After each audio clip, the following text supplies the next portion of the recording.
न्याय मागिबाकु जाई नाबालिका थाना अधिकारी धमकर शिकार होइथिबा अभियोग असदाचरण अभियोग करुवा नाबालिका 7 वर्ष जेल धमक देइछन्ते थाना अधिकारी। थाना बाबूंकर धमक भୟରେ 4 घंटारू अधिक समय धरी नाबालिका चेताशून्य हो जाइथिले। एभली गोटे घटना मयूरभंज जिला मोरडा थाना रे घटिछि। संज्ञाहीन भाव में पीड़िता प्रथमे 12 माइल डाक्तरखाना भर्ती करा जाइथा बेले स्वास्थ्यर अवस्था न सुधुरबारु बारिपदा डाक्तरखाना को स्थानांतर करा जाइछि। झीर एभली अवस्था पई मां थाना अधिकारी विरुद्ध में अभियोग आने सहित न्याय मागिछन्ते। मोरडा थाना अंचल जड़े युवक नाबालिका छात्री को किछि दिन हेब एक रास्ताघाटर प्रेम निवेदन करने सहित असदाचरण करथिले। एथिरे अतिष्ठ होई न्याय पई नाबालिका तांकर बापा एवं मां सहित मोरडा थाना को जाई संपृक्त युवकों विरुद्ध में लिखित अभियोग करथिले। तेबे थाना अधिकारी अभियोग न रखी सेमानकु याडू साडू कही फेराई देइथिले। फल बापा मां झील बेतनटी एसडीपीओ को मोबाइल फोन जोगे समस्त घटना सेमानकु जणाइथिले। यापर एसडीपीओ पुनर्बार थाना अधिकारी को भेटी एतला देवाक कहिथिले, जार ऑडियो आम पाखरे हस्तगत होइछि। आसंतु सुनिबा एसडीपीओ को कौन अभियोग करथिले पीड़िता नाबालिका।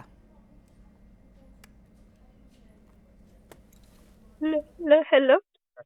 हेलो नमस्कार। हाँ कौन लेना मो माँ गोटे कम्प्लेन नहीं के आसते मत गोटे छुआटा हैरान कर मरीजी हाथ काटिदेवी सर मत एकला भीतर को डाकले मत कहे तुम ना तो किसी प्रूफ ना मुझे तुमको केमती कर सर मोर भूल अच्छे मोर प्रूफ ना बोली से मत कॉल रेकर्ड जब बाहर करबे बाहर तुम जो कांदुच मु शुणी बुझी पारुनी किसी से जो शुण मत गोटे कथा कह तुम कौन कम्प्लेन नहीं के आस कथा कह थाना कौन कहले से परवर्ती कथा तुम बयस के 15 वर्ष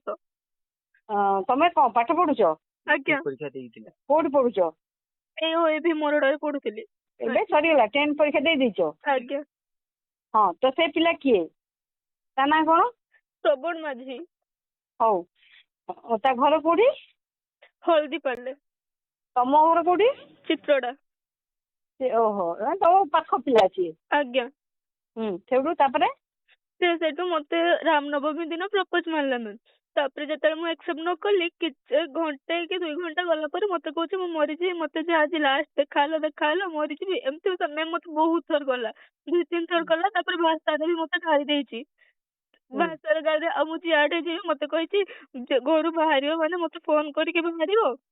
नहले देखो मु तुम्हार की करबी तुमको जो यही कथा कहला सी केबे कहला 15 दिन आडे हबो फेस टू फेस कहला ना फोन फान करी कहला फोन ने कहितला तुमको फोन करथिला सी आ मैम पर दिन होती मु 11टा बेल को सकाळ 11टा को घर बाहरी थिली दुकान जाइतिली घर आनबी लगे हल्दी सरी जाइतिला मां हल्दी पठेई दे आनते तापर सेतु आसला बेल 11:10 पाखा गुट्टा गाड़ी एपट सेपट कई थिले रास्ता रे हठात गाड़ी उठे गाड़ी आसला ठिया हला सुबलानी कोन हला कार आसले ना बाइक आसले हां बाइक रे आसले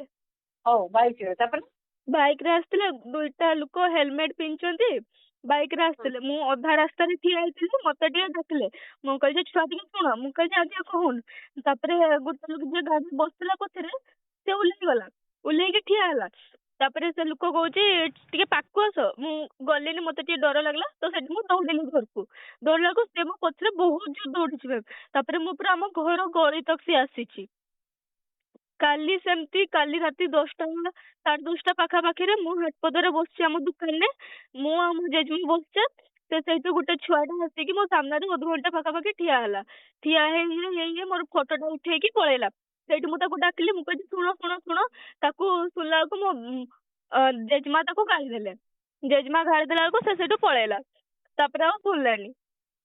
सेटा हारासमेंट लगे मु गोटे मो आज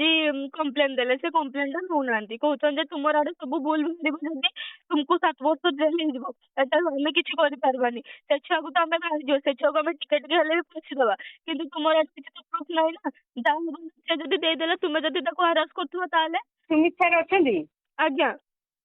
सेठी हम कहि मामू तमे एबे कोठी अछो बाहर अछि माने मोरडा रे तो आज्ञा हौ मु कथा है कि तुम कथा हैला आज्ञा टुका को भी डाकी जनी मैडम कोंडे से टुका को भी मैडम से फोन करी डाकी जंती